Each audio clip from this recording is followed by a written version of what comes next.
All right. So welcome.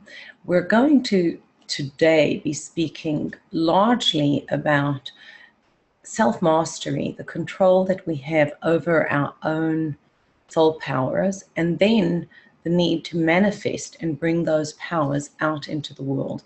So before we actually get into the nitty-gritty of the particular talk that I'm going to be quoting from, I want to share something else that is connected. In the Rishimas, it's a diary that was found of the Rebbe. There is a remarkable entry. I share it often in different contexts. It's so relevant here. I'll give it over.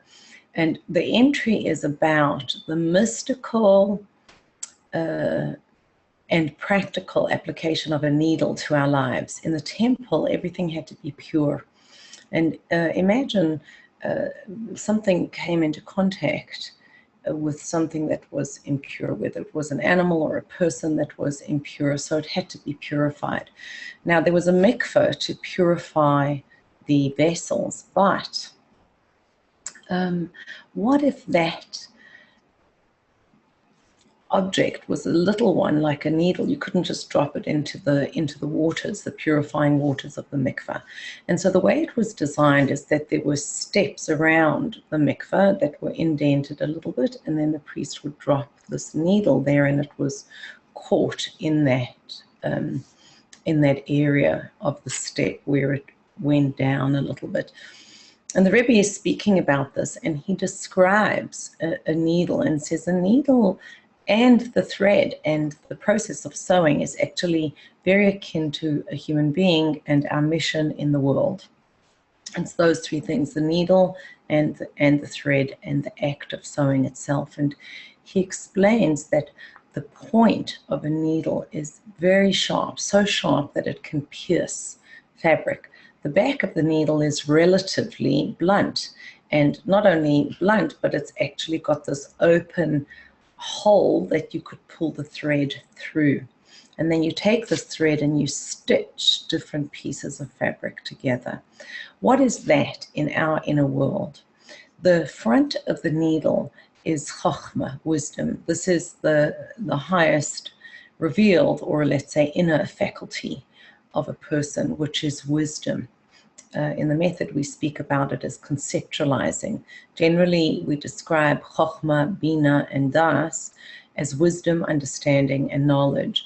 But that's, of course, true, but a useful way of relating to it is as conceptualizing information, analyzing information, and internalizing it.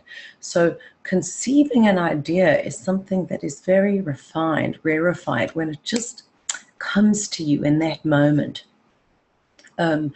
So in that talk, what the Rebbe teaches us is that the tip of that needle has to be very sharp. Wisdom has to be sharp, but not only that, the tip disappears into the air, so to speak, that our wisdom, to truly be wise, we're not just acquiring information. You can be a professor, you can be an intellectual, but you're not a wise person. Unfortunately, we see that a lot, and this extends all the way back through history. Having knowledge of information isn't necessarily an indication or a barometer of the wisdom that the person has. The wisdom is particularly connected with humility, that tip of the needle where it disappears. It's the ability to really open our mind, to say, I may be wrong. What does this person know that I don't? Or how is this person explaining something in a way that I don't? And surrendering our mind to God. Counterintuitively, it's through that surrender that we become most clever. The other end of the needle is connected with the power of Malchut, translated as dominion, kingship. I like to think of it as self-mastery, and then the other side of that is also, of course, manifesting our potential, and that we're going to come to in tonight's discussion. When it comes to action and beginning to bring ourselves into the world, manifest all these inner powers that we have, we also need this quality of not just humility, but bitul. Bitul is the nullification of the ego, where I'm able to disappear. To really do the right thing is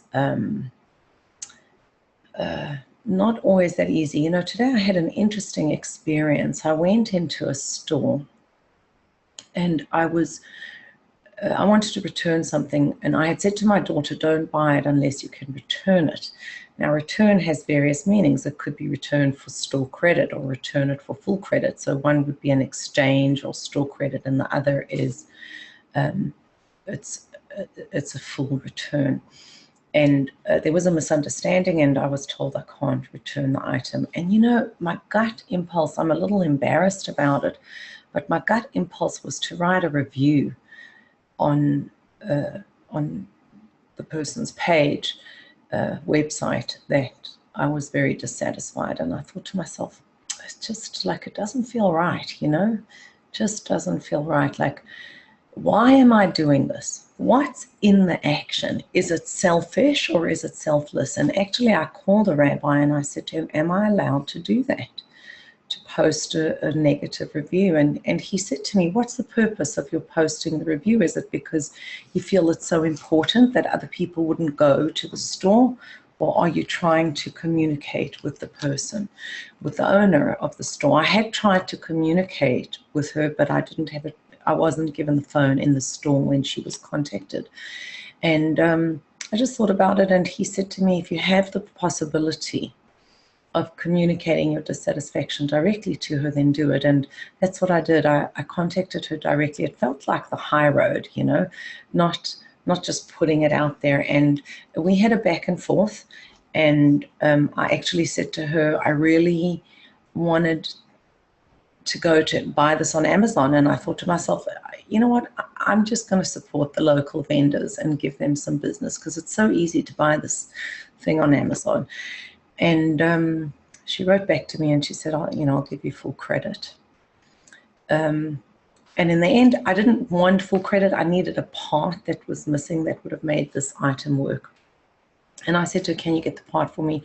It really ended on such a high note. And, you know, I got it. I run a business. It's hard. Sometimes there's like dissatisfaction, and you know that honoring that for the customer or the client is going to cause a loss of revenue, etc. But I think that that's the high road, and she certainly, the store owner certainly took the high road, and I feel that I did too. It was so much better. It felt so much more right to actually be in touch with her and find a different way to reach her. So that's like a tiny little example of what it would mean, that our action has to be like the back of the needle where there's a hole. How much is my eye filling up the hole? If I'm going to be doing that, then I'm not able at all to do the work of the needle. And that, the Rebbe says, is to pull a thread to it and sew with it. Now, what is the thread? The thread is Torah and mitzvahs, studying divine wisdom. The Torah is the mind of God, and the mitzvot are his pleasure and desire. So when we study Torah, we are actually engaging with God's mind, and when we perform the commandments, we are receiving a divine embrace and embracing back. So we take this thread and we pull it through that openness in ourselves, going beyond our comfort zone, doing what we don't necessarily like, taking the high road. And we do that with Torah and mitzvahs. And what is the work of that needle and thread is to stitch a garment, to take two disparate, separate pieces and bring them together as one. And that, of course, is segues right into what our service is, which is to humble our mind, humble ourselves in action, bind ourselves, thread through our being that Torah and the mitzvahs, and through that bring unity into the world by stitching together the disparate aspects. The world appears to be many separate entities, but really it is subsumed in the oneness of God. So that's the back end to what we're going to be. I could have just done a little Facebook live post on that, but that's the back end to what we're going to be studying this evening. And tonight we're going to explore a psalm, a verse in Psalms. It's from Psalm 72. Let me just check what the actual verse is. It's verse number 8 in Psalm 72, and it is connected to two verses that have to do with Bilam's prophecy. Now, Bilam, when he begins to speak, the Torah describes this act with the words "Vayisam Shalo." He raised his parable, and Rashi tells us the Torah is really parable. It's always an analogy. The word Torah, in fact, is from the word hora'ah, instruction. So everything that is taught is an instruction at some particular level, right? In the method, that's what we're trying to do, is really bring it down. As the Holy Shalosh says, we think the Torah is speaking about the lower dimensions and alluding to the higher dimensions, but in reality, Torah medaberes b'elyonim u'meramezes l'tachtonim. It is the starting point, the ground zero of Torah is really the heavens, the spiritual dimensions, and we have to bring it down. So in the method, what we try and do is bring it down, starting with meditations, and then with lessons, and then with coaching, and then with suggested steps for behavior. What we're going to try and do tonight is a teaching that you can meditate upon and then try and bring it down. And Rashi says that although the entire Torah is a parable, the passages, this parasha, this Torah portion that deals with Bilam is even more so. So all the commentators look at his words as an analogy. Now I'm going to read to you the actual words of Bilam that, let me just see. All right, here we go. Of the blessings, that we're only going to be taking a portion of two of the blessings to understand this notion of wisdom, understanding on the one hand, and action and malchut, self-mastery on the other. How do we attain that? And then, of course, speaking about bringing that into the world. So Bilam says, I see it, but not now. I perceive it, but not in the near future. A star will go forth from Jacob, and a staff will arise in Israel. And that's one of the blessings. And then he continues and he says at the end of that blessing, out of Jacob shall come an absolute ruler. Now on these words, Vayered miYaakov, an absolute ruler is going to come out from Jacob. Rashi tells us that this refers to Mashiach, and there are numerous parallel verses that speak about it. In fact, he connects it with this verse from Psalms, as it says about King Mashiach, Vayered miyam ad yam u'minahar ad afsei aretz, that Mashiach will rule from sea to sea and from the river to the ends of the earth. Now, this term sea to sea has been appropriated. From sea to sea, Palestine will be free. Well, that notion of sea to sea, I mean, I'm not going to go through it all over here, but verse after verse, passage in the Talmud after passage in the Talmud is referring to this notion of sea to sea. At the most basic level, King David is speaking about his son, King Solomon. That psalm is a remarkable psalm on leadership. If we really want to get leadership, leave the Democrats and the Republicans, leave the left and the right alone, and just go to this entire psalm. And you see how King David is blessing his son, that he should have peace and understand there will be peace under his rulership, and it should come from humility and be based on truth, etc., etc. So on the verse here we have Vayered Miyakov, an absolute ruler will come from Jacob. Rashi connects this with that verse in Psalms, he will rule from sea to sea. Way precedes the notion of sea to sea and the political left in terms of what's happening in Israel. That's an innately Jewish concept that has been appropriated. At the same time, there are other commentators who say, in addition to it referring, of course, to Mashiach, it refers to King Solomon, but by extension, this entire notion of redeemer, being redeemed, attaining rulership in the sense of self-mastery applies to each one of us.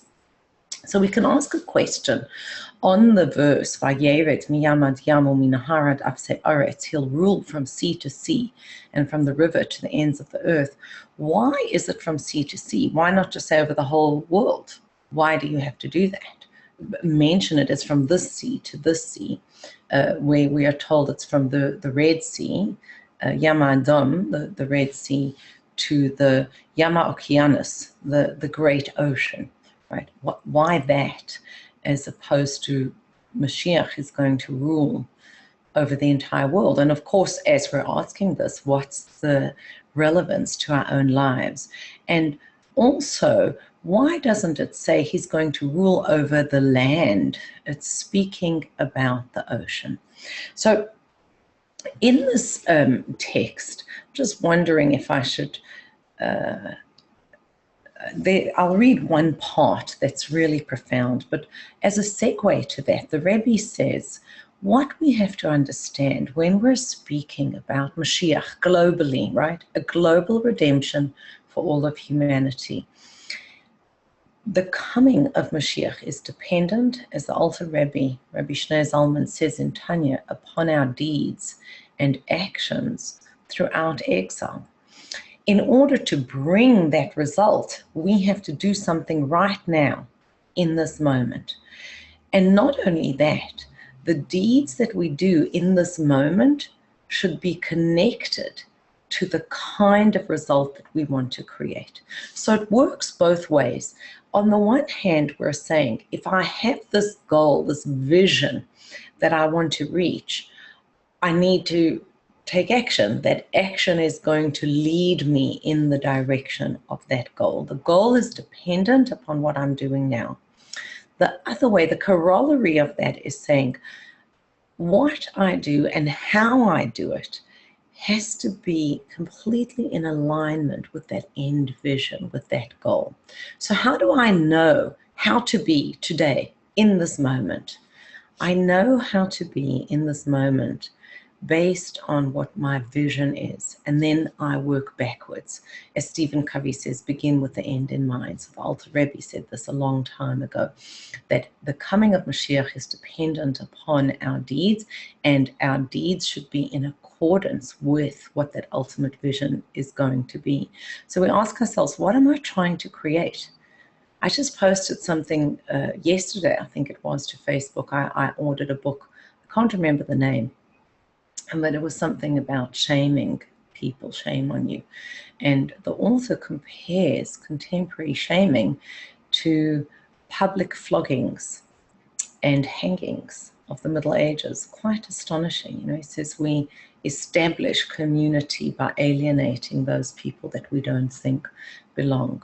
But if we want to create unity and peace, is that the way to go? Is that really what's going to bring that about? So we have to think to ourselves, what is the very end goal, and begin with that end in mind. Now, this is, of course, establishing a connection conceptually between Mashiach and our action. But it's not only between our action, it is also about our inner world.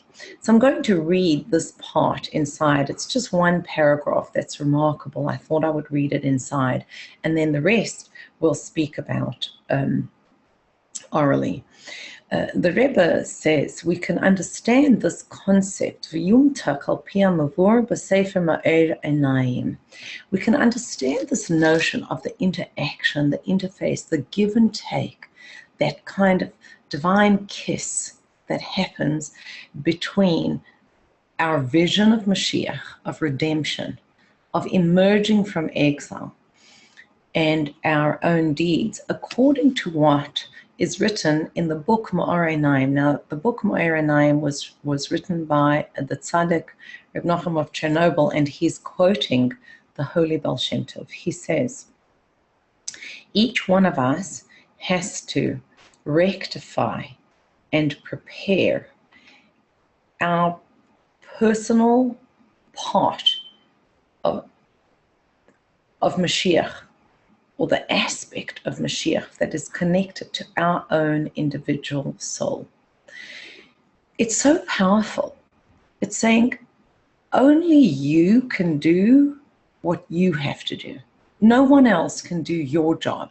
You have to do your job in order for Mashiach to come. Mashiach's coming, the redemption of all humanity, is dependent, is hanging upon each one of our lives. We're impacting that.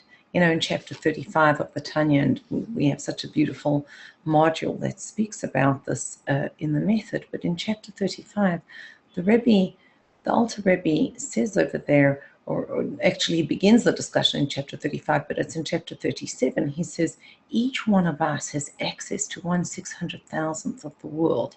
Of course, those 600,000 parts connected to the 600,000 general souls of the people of Israel that went out from Egypt break up into smaller and smaller parts. But he says, when you do a good deed, you change all of reality. And think about it.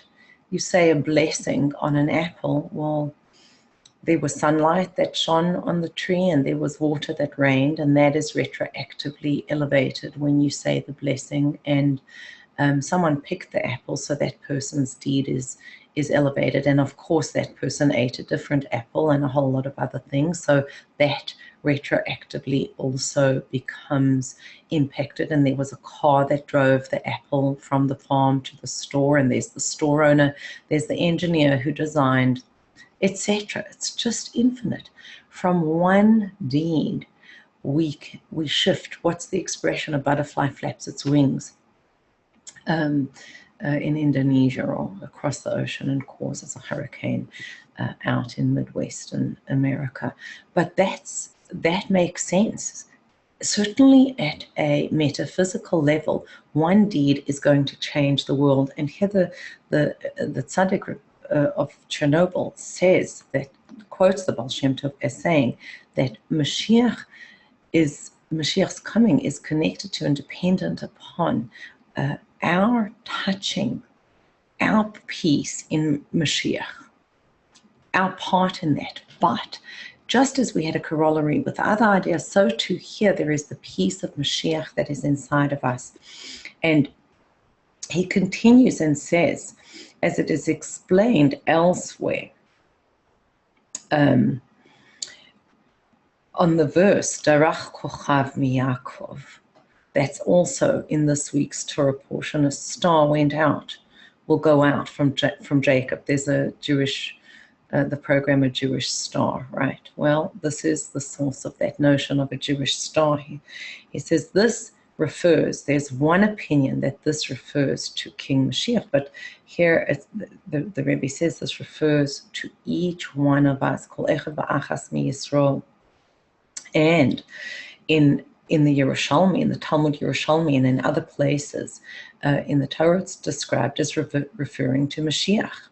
So how do we understand this? Why is it that in one way, one interpretation is that this star, this Jewish star, is each individual, each one of us, and the other is that it's speaking about the Redeemer of humanity, the ultimate leader, Mashiach, is because in each one of us, yesh chelek koimas Mashiach.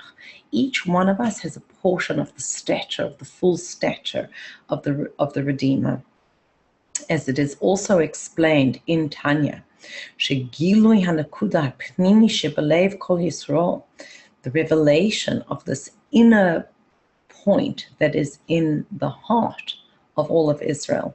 And adds over there just a tangential thought. that this is the attachment that we have to the Holy One, blessed be He, above.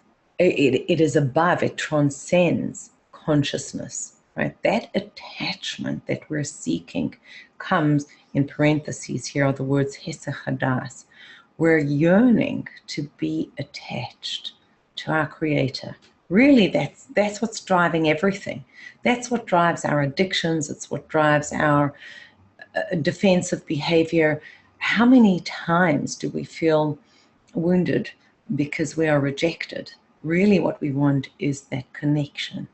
And connection is connected with love. We want to feel love. In Hebrew, the numerical value of love and one, ahava and echad, are the same. So all of us, we want to reveal this inner point that is in our heart. How does it happen? And that inner point is yearning for connection with God. And it happens with hesed hadas, non-focus. It's like when the mind is removed, you can't pursue it. You can't go after it and say, oh, well, I'm going to do A, B, and C and get there. There's something about the absence of knowledge. It's like suddenly you have this opening, this revelation, right? It comes to us in a way of hesed hadas, the mind being turned aside. How does it come about?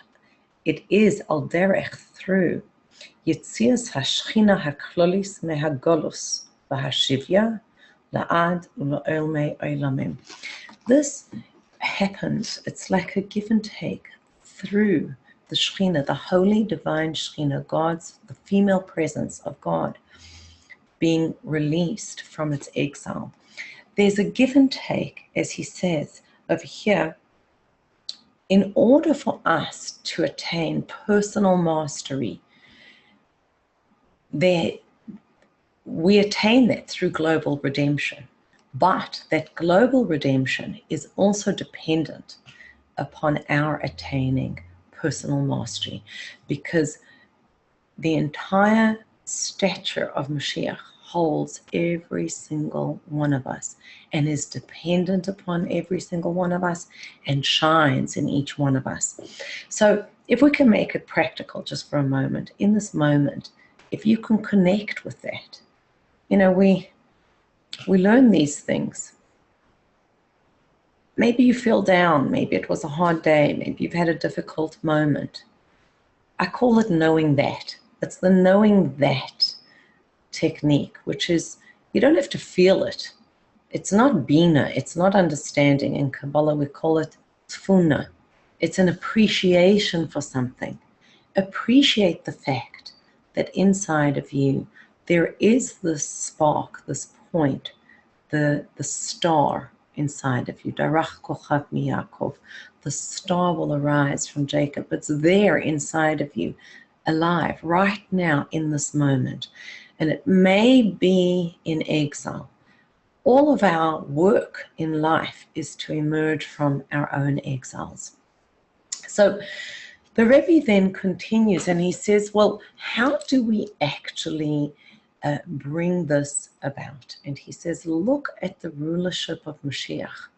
Your work has to be somewhat in accordance with that. And this brings us back to the ocean and the chokhmah, the wisdom, and the malchut, the mastery, or also the action that I was speaking about earlier. In general, when we speak about the earth, there's of course a distinction between ocean and earth.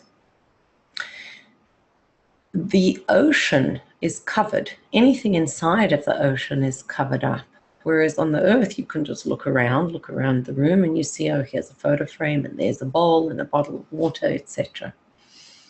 Mystically, very often, this is used as a metaphor for higher consciousness and lower consciousness, and the higher one, of course, is one where the ego has been nullified, where we've emerged from our exiles. And emerging doesn't mean you come out of the ocean. It's actually that one is covered by divine consciousness, a sense that God subsumes my entire life. My whole life is I'm swimming in my Creator. So it's not even that I have to connect myself to Him, but at that level of awareness, I exist inside of Him, inside my Creator. That's an ocean kind of consciousness. When we speak about the earth, that's of course what is boilet, what is sticking out, and that is the ego. Anything that has to do with the ego is more connected with earth consciousness or an earthly way of being. In our context, when we're looking at the inner world of a person, not just our ways of being in the world globally at large, but inside of ourselves, ocean is what's hidden, my inner soul powers. If you have a look on the website, you'll see that there's the tree of life and obstacles and steps to healing. Based on what we do there is we go through all the 10 attributes, and including the aspects of faith, the 3 components that are in faith that are super rational, and look at what's the healthy manifestation and what's the unhealthy manifestation of that, and look at those obstacles and steps to attain healing. And then there is the spherotic hats, which teaches us to use all those spheres, all those powers in running our lives, like remarkable technique that I adapted from Edward de Bono's 6 thinking hats. So here what we're speaking about is whatever I'm discussing there on the course. Here we're talking about all those inner powers. We follow, later in the course, of course, I get into action and how we bring it out. Now what we want to focus on firstly is the inner powers. It's the ocean. The ocean is what's hidden inside of you. So it could be a feeling, right? A feeling of love that pulls me towards another person, and a feeling of anger or of embarrassment, or it could be a feeling of respect. They're connected. So respect can also, the dark side of that is that I take it away from someone and I shame that person. It's not just embarrassing the person, which is about what they did, but shaming them for who they are. These are all inner powers. Those are the ocean powers inside of us. And then we have the earth that is outside of us, and that is my impact, or the way these inner qualities, feelings, drives, tendencies, impact my relationship with the world. And here the Rebbe says, if you want self-mastery, you have to rule from sea to sea. You have to have mastery over your mind, and you have to have mastery over your actions. Actually, this week on the webinar with the small group who's taking the method, I had mentioned one of the isms. The top 10 are available on the site, but one of our isms is mind your mind, and we spoke about how to do that. It's important to be aware of our consciousness. So I want to speak about this first ocean, consciousness, in 2 ways. One is about minding our mind, and the second is submersing our mind in the water of divine consciousness, that it should be holy, that our thoughts should be holy. So the first is that if we're aware of our thoughts, that is a powerful tool to changing our lives. Mind your mind. Watch. What are you thinking? Even when you go to sleep at night, just scan your day. Or right now, it's thinking like, oh, this is a waste of time, or I'm not getting what she's saying, or maybe I should message a friend of mine to get on the line. I don't know, whatever it is that we're thinking. But most of our thinking that happens throughout the day has to do with self-beratement. It's quite remarkable, the percentage of our thoughts that have to do with berating ourselves. The time to berate yourself is very briefly at night before you go to sleep, and think about what you could have done better during the day. But don't spend the entire day confessing your sins. During the day, you have to be serving God with joy. So the first aspect of minding our mind is simply this first ocean, simply becoming aware of the kinds of thoughts that we have, and realizing that those thoughts are going to create a particular reality. I'm not going into that now. How it is that our thoughts create that reality, meaning a reality on the ground. And I'm not saying that we can run the world the way we want. Thank God, God is God, and God takes care of things. And another Methodism is He's not my cosmic bellhop, right? I don't think and decide the way it's going to be, and then poof, that's just what manifests, because that may be the worst thing. But let's not get into positive thinking. And the power of positive thinking, the subtleties of it. What we're really talking about is realizing that there's a very practical impact in our daily life based on the thoughts that we have.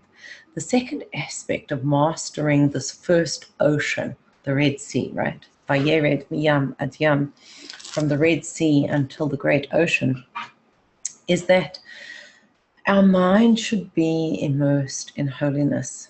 I hear a lot of people speaking about spirituality, but I hear very few people speaking about holiness. Holiness is when I surrender myself to God's agenda. There is a selflessness to holiness, whereas spirituality can be profoundly egoistic. We see that cult leaders, spiritual leaders, things that happen because there isn't this first ocean, that our wisdom, our faculty of chokhmah, of conceptualizing, has to be submerged in this ocean of divinity, realizing, you know what, even my ability to think, to conceive, comes from God. And I want to direct my thoughts in His direction towards my Creator. The second ocean, of course, is action. And here, when we speak about wisdom, we're talking about guarding ourselves, guard your eyes. There's a wonderful website, Guard Your Eyes. And even on the internet, it's, if you don't have ad blocks and different things, you just open up and there it is. I often share the Kotzker Rebbe said, we used to light the menorah outside because the enemy was outside, but now we light inside because the darkness came into the inside of our homes. Today, you don't even have to leave your bed. You just reach over, pull your cell phone, there you are. All of that is right there. So having mastery over the first ocean is bearing in mind what are my thoughts and knowing that they're going to create my reality, and at the same time committing my consciousness to holy pursuits and guarding my mind from things that could sully the purity. It just amazes me. I mean, I feel in my own life the impact of being on the internet. I was traveling recently in South Africa, and I could hardly get on the internet. In South Africa, the connections, the company needed to come and fix something, and takes 2 weeks. By that time, I was gone, or when it was just fixed. So then there was a power outage because they have this thing called load shedding. So it was like I just didn't have internet, and then I'm on the road in Australia, and it was so liberating. I'm not talking about Shabbos, where there's this screen fast and media diet. I just posted something about that today, speaking about media diets and everything I posted on Facebook. But I definitely felt the difference a month away, just allowing my mind to swim in Torah, to see things that are holy and beautiful and life-affirming and celebratory of other people, not critical, not bashing other people. And then it's the same kind of control and humility that is required in action, that our action should be imbued with humility and with an intention to serve God, and that it's not enough to stay in our head. When I was younger, someone said to me, you're so in your head, you don't even know that you have a mind, that you have feet. And she was right. But now I know much better that I have feet, and I work to not only have the spiritual intelligence. I don't know that I really ever had much of it, but whatever I did have, spiritual intelligence and bringing it down, SQ, as we work in the method. I was my own first client, IQ, intellectual intelligence, EQ, emotional intelligence, so that my heart should be forgiving and disciplined, boundaried, calling someone out when they've done something wrong, if you're very close to the person and it's coming from love and for their good, is certainly something holy. It's a very difficult thing to do. But I can set boundaries. I can be more forgiving as we working that program. And in my life, trying to bring that down, rule from ocean to ocean, so that it comes to the BQ, the behavioral intelligence. And with that behavioral intelligence, I'm going to begin to live a life on the ground that is in alignment with my Creator. Now, we may think, oh, great, that's it. I've got to just rule from sea to sea, and then I'll be free. But that's not enough. The verse continues and it says, Uminahar ad afse aretz. Now, why does it say from the river to the ends of the earth? The commentators explain to us that the river is the river that went out. Nahar yotze mi-Eden. The river went out from the primordial Garden of Eden, the physical location of which was, as far as I understand, near Basra, where Saddam Hussein was found. The river, that's where Avram Avinu was originally from. And this river went out from there. There were various rivers that went out, Euphrates and the Nahar Pras, etc. But this is the main river that went out from Eden, Lahashkos es Hagan, to water the garden.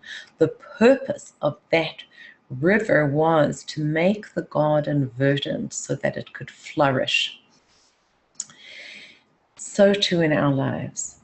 Spiritual enlightenment is not the goal, and not only that we're not seeking purely spiritual enlightenment that will then come down in our own lives. We have to have a river that leaves Eden, leaves where we are and waters the garden, which is to strive to have an impact on other people and water where they are, so that even deserts become gardens. That means I'm not only trying to ground myself, but I'm trying to bring all of this wisdom and purity and wonder of God's Torah and mitzvahs out into the world, so that all of humanity, every human being, can benefit from this watered, verdant garden.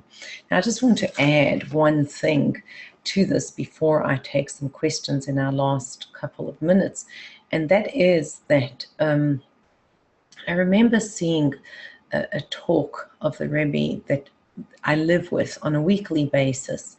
He quotes the interaction that the Baal Shem Tov writes about, where he had a spiritual revelation, rose through different levels of consciousness, and encountered Mashiach, the Redeemer, on high. And he said to Mashiach, Ka'asimar, when are you going to come? And Mashiach said to him, when your well springs will spread outwards. And of course that means when the well springs, the inner wellspring of God's wisdom will spread outwards. Rav Yitzchak Ginsburg once taught that all the Torah we've ever learned is connected to the water that Rebecca drew from the well. But the well springs of Mashiach, of Chassidus, of Pnimius HaTorah, that was from the underground aquifer of the well. So we certainly can say, okay, these well springs are spreading outwards. People are receptive to the light of mysticism as they never were, and they grasp it. All of us grasp it in ways that in previous generations we might have had much difficulty with. But the Rebbe says there's an inner way of understanding that, and that is Eden is in here Just like I said earlier, there is the star that is inside of you, it's in your heart. There is a Garden of Eden right here in our consciousness. And there is a river that goes out. It is the cerebral spinal fluid that the brain is swimming in this. When we speak about intimacy and physical relations in the method, we speak about this as well, because we're taught that a child is conceived from the brain of the father. What does that mean? You know, that a child is conceived from the brain of the father. It's connected to this idea that there is this light consciousness that is in the brain, and the river goes out. So the brain is swimming in the cerebral spinal, in the cerebral fluid, and that fluid moves down the spine. The river leaving Aden is take the light of your consciousness and bring it out, like work it, learn it, so that it will come into the fluid surrounding us, meaning it becomes more tangible. And as it becomes more tangible, the river flows, and then I feel it dripping into my heart, washing my heart, cleaning it, moving through me. And as it moves through me, then my life becomes a redeemed life. And as we said right at the beginning of tonight's learning, my actions of Senu, calls man meshach hagolus, our work throughout exile is what is going to bring us to the ultimate redemption. So by understanding what Mashiach is, that he rules from sea to sea, we understand what we have to do now. And by doing that now, we bring that about and manifest it in reality. So thank you. I am going to now, I see that we've got a bunch of people on the call. Folks, if you would like to ask me a question, you are welcome to. And I'm going to also see what's happening on Facebook. If there were people who had questions over there. I just do want to let you know that if you ask a question now, you'll come onto my screen, and just as I'm live on Facebook, you'll be live on Facebook. So you're totally welcome to do that. I see we have a bunch of people on the call. If not, you can just hit it in Q&A. I'll see that. Otherwise, I'm going to have a look at what's happening here on Facebook. I'll scroll down. Let me close the screen. Oops. Okay. I hope everyone can still see me. Let's see, was that? Yeah. Okay. I just want to mention, many people said to me that they are interested in taking the method, and it was pricey for them. What I have done is change the model of the method. Well, we're working on the back end of that, and it's going to be available to you for a monthly subscription fee of $18 without webinars. But if you would like to join for the webinar, then the rate would be $36, and we've got 4 webinars per month that you can choose from. Okay, so I'm looking over here at what's happening. Anything? So happy to, hey, I see all my friends over here en route to Montreal. Yay, so glad, Sonia. Let me just see. Thank you. I'm so pleased that you enjoy. Anyone? Hi, my love. Love you too. Beth, I miss you. I saw that you're somewhere down south. Okay, so I can't really believe that there aren't any questions. Come on. Let's have a look over here. I'm going to open it up one more time. Nope. Okay, everyone.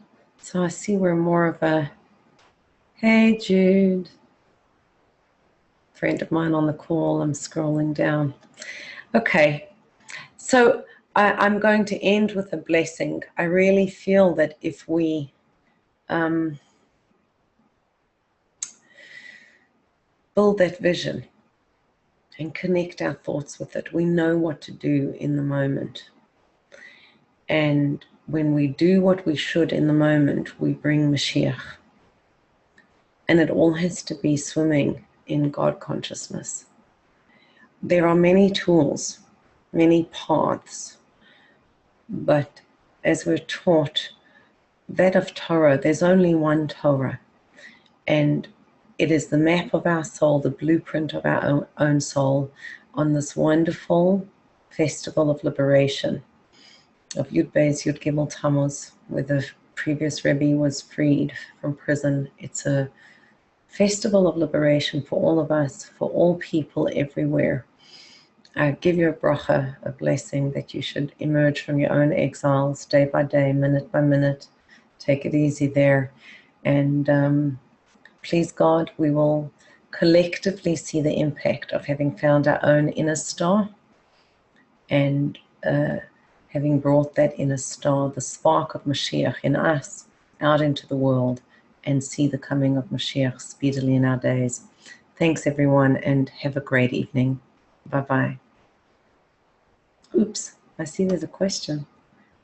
Yes, there is a recording of it, and it's on Facebook, and I've also been recording live, and we're going to post that on the blog. So if you don't have Facebook and you're on here, don't worry about it. It's all going live.